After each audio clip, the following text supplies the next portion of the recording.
जय हिंद प्यारे साथियों, स्वागत है आपका अपने यूट्यूब चैनल IRB वाला मास्टर में। आज हम पिनाकल बुक से गुप्त वंश का सारा क्वेश्चन करवाएंगे। तो चलिए शुरू करते हैं। पहला प्रश्न है, दक्षिणापथ के 12 शासकों को पराजित किया था। उत्तर है समुद्रगुप्त ने। अगला प्रश्न है, नालंदा विश्वविद्यालय की स्थापना की गई थी। उत्तर है कुमारगुप्त द्वारा। अगला प्रश्न है, समुद्रगुप्त की प्रशंसा में प्रयाग प्रशस्ति इलाहाबाद स्तंभ के रचयिता थे। उत्तर है हरिसेन। अगला प्रश्न है, फाजियान ने घर की वापसी अपनी यात्रा शुरू की। उत्तर है बंगाल से।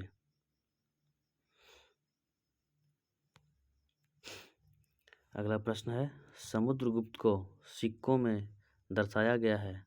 उत्तर है बीना बजाते हुए।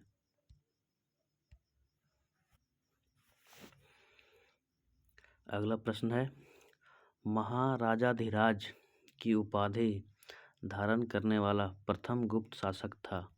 उत्तर है चंद्रगुप्त प्रथम। अगला प्रश्न है, चंद्रगुप्त द्वितीय को किस उपाधि से भी जाना जाता है। उत्तर है विक्रमादित्य। अगला प्रश्न है, हरिसेन दरबारी कवि एवं मंत्री थे। उत्तर है समुद्रगुप्त के। अगला प्रश्न है, भारत में गुप्त शासकों ने बड़ी संख्या में सोने के सिक्के जारी किए जिन्हें कहा जाता था। उत्तर है दिनार। अगला प्रश्न है, गुप्त काल में प्रांत के लिए प्रयुक्त शब्द था। उत्तर है भुक्ति। अगला प्रश्न है, गुप्त वंश का प्रथम शासक था। उत्तर है श्री गुप्त। अगला प्रश्न है, गुप्त वंश का अंतिम शासक था। उत्तर है विष्णुगुप्त। अगला प्रश्न है, इलाहाबाद प्रशस्ति में वर्णित भगवानों के नाम से हैं। उत्तर है वरुण, अंतक, इंद्र और कुबेर। अगला प्रश्न है, वह शिलालेख जिसमें समुद्रगुप्त को देवताओं के समकक्ष बताया गया है। उत्तर है इलाहाबाद प्रशस्ति। अगला प्रश्न है, गुप्त शासक जिसने लिच्छवी राजकुमारी से विवाह किया था। उत्तर है चंद्रगुप्त प्रथम। अगला प्रश्न है, वाकाटक वंश का संबंध था। उत्तर है चंद्रगुप्त द्वितीय से। अगला प्रश्न है, सती प्रथा का पहला शिलालेखीय उदाहरण मिला। उत्तर है गुप्त काल में। अगला प्रश्न है, प्रयाग प्रशस्ति के नाम से जाना जाता है। उत्तर है इलाहाबाद स्तंभ शिलालेख। अगला प्रश्न है, गुप्त साम्राज्य का प्रसिद्ध स्रोत था। उत्तर है प्रयाग प्रशस्ति। अगला प्रश्न है, गुप्त युग को प्रारंभ करने का श्रेय दिया गया था। उत्तर है चंद्रगुप्त प्रथम को। अगला प्रश्न है, अमर सिंह किसके दरबार में दिग्गजों में से एक थे। उत्तर है चंद्रगुप्त द्वितीय के। अगला प्रश्न है, चंडी शतक के लेखक बाणभट्ट दरबारी कवि थे। उत्तर है हर्षवर्धन के। अगला प्रश्न है, चंद्रगुप्त ने भव्य उपाधि धारण की थी। उत्तर है महाराजाधिराज की।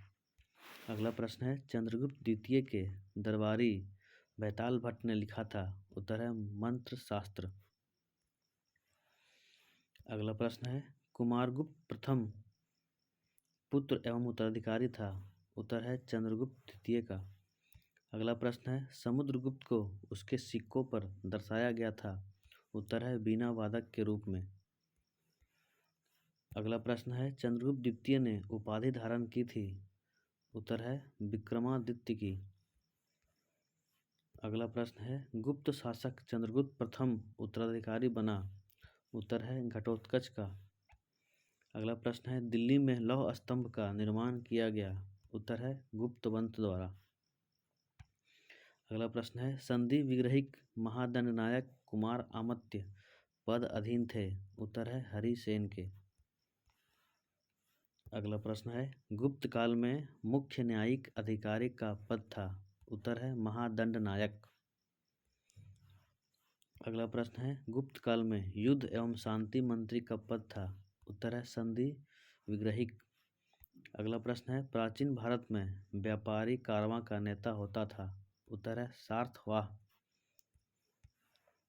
अगला प्रश्न है, गुप्त काल में मुख्य बैंकर अथवा व्यापारी का पद था। उत्तर है नगर श्रेष्ठी। अगला प्रश्न है, फाहियान ने अपनी घर वापसी की यात्रा शुरू की थी। उत्तर है बंगाल से। अगला प्रश्न है, नालंदा एक प्रसिद्ध बौद्ध मठ स्थित है। उत्तर है बिहार में। अगला प्रश्न है, समुद्रगुप्त की माता का संबंध था। उत्तर है लिच्छवीगंज से। अगला प्रश्न है, कविराज उपाधि धारण की गई थी। उत्तर है समुद्रगुप्त द्वारा। अगला प्रश्न है, चंद्रगुप्त प्रथम ने विवाह किया था। उत्तर है लिच्छवी वंश की राजकुमारी से। अगला प्रश्न है, प्रभावती गुप्त पुत्री थी कुबेर नागा एवं चंद्रगुप्त द्वितीय की। अगला प्रश्न है, गुप्तों ने हल कर नामक कर लगाया था जिसे कहा जाता था। उत्तर है हलिवकर।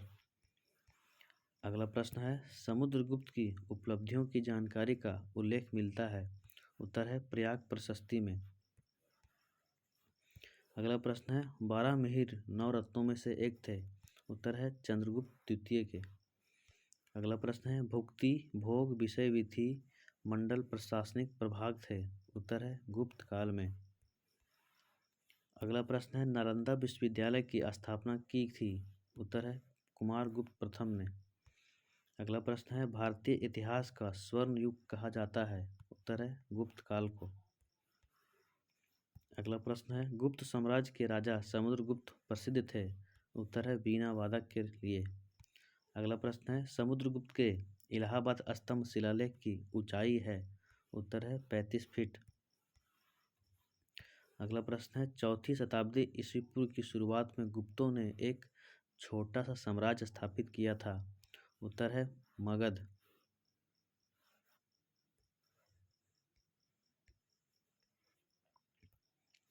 अर्थशास्त्र के लेखक हैं। उत्तर है कौटिल्य। अगला प्रश्न है, आर्यभट्ट को सबसे महान खगोलविदों में से एक माना जाता था। उत्तर है गुप्त काल के दौरान।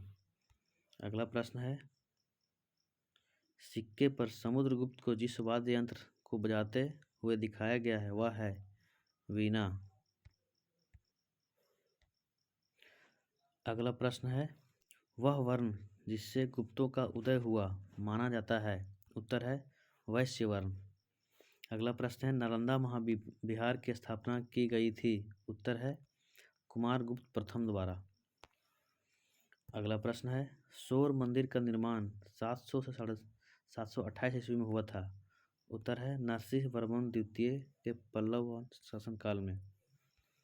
अगला प्रश्न है, महाबलीपुरम सौर मंदिर एक उदाहरण है।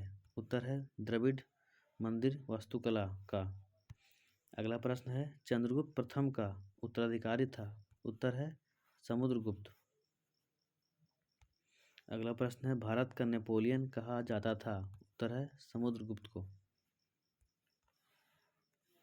अगला प्रश्न है, गुप्त वंश का प्रथम शासक जिसने महाराजाधिराज की उपाधि धारण की थी। उत्तर है चंद्रगुप्त प्रथम। अगला प्रश्न है, नालंदा विश्वविद्यालय का संस्थापक था।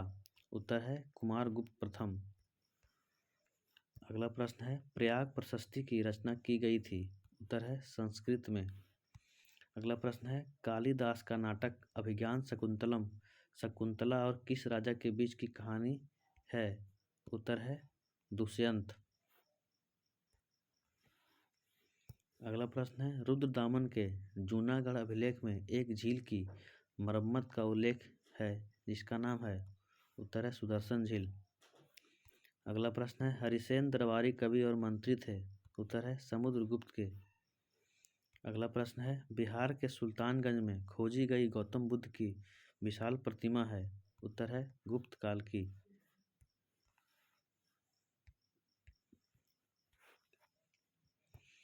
अगला प्रश्न है, मृच्छकटिका विनयवदता पद्मृतता संस्कृत नाटक लिखे गए थे।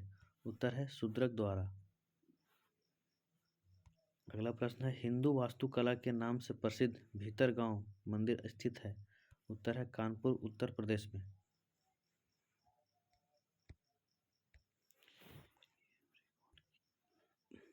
अगला प्रश्न है 7वीं शताब्दी के दौरान राज व्यवस्था के संदर्भ में सामंत शब्द का अर्थ था। उत्तर है अधीनस्थ शासक। अगला प्रश्न है कुतुब मीनार परिसर में बने लौह स्तंभ की स्थापना की गई थी। उत्तर है चंद्रगुप्त द्वितीय द्वारा। अगला प्रश्न है समुद्रगुप्त के उत्तराधिकारी चंद्रगुप्त द्वितीय को जाना जाता था। उत्तर है विक्रमादित्य के नाम से। अगला प्रश्न है भारतीय इतिहास का स्वर्ण काल कहा जाता है। उत्तर है गुप्त काल को। अगला प्रश्न है लिच्छवी नरेश की पुत्री कुमार देवी का विवाह हुआ था। उत्तर है चंद्रगुप्त प्रथम से। अगला प्रश्न है वर रुचि छनपक कालिदास दरबारी नवरत्नों में थे। उत्तर है विक्रमादित्य के। अगला प्रश्न है मेघदूत अभिज्ञान शकुंतलम मालविकाग्निमित्रम प्रसिद्ध रचनाएं हैं। उत्तर है कालिदास की। अगला प्रश्न है विक्रमोर्वशी रघुवंश कुमार संभवम की रचना की गई थी। उत्तर है कालिदास द्वारा। अगला प्रश्न है समुद्रगुप्त के इलाहाबाद स्तंभ शिलालेख की रचना की गई थी। उत्तर है हरिसेन द्वारा। अगला प्रश्न है समुद्रगुप्त के इलाहाबाद स्तंभ शिलालेख लिखे गए थे। उत्तर है संस्कृत में। अगला प्रश्न है बृहजातक बृह संहिता और पंच सिद्धांतिका प्रसिद्ध कृतियां हैं। उत्तर है बारामिहिर की। अगला प्रश्न है बारामिहिर किसके दरबार में नवरत्नों में से एक थे। उत्तर है चंद्रगुप्त द्वितीय के। अगला प्रश्न है नालंदा महाविहार की स्थापना की गई थी। उत्तर है कुमार गुप्त प्रथम द्वारा।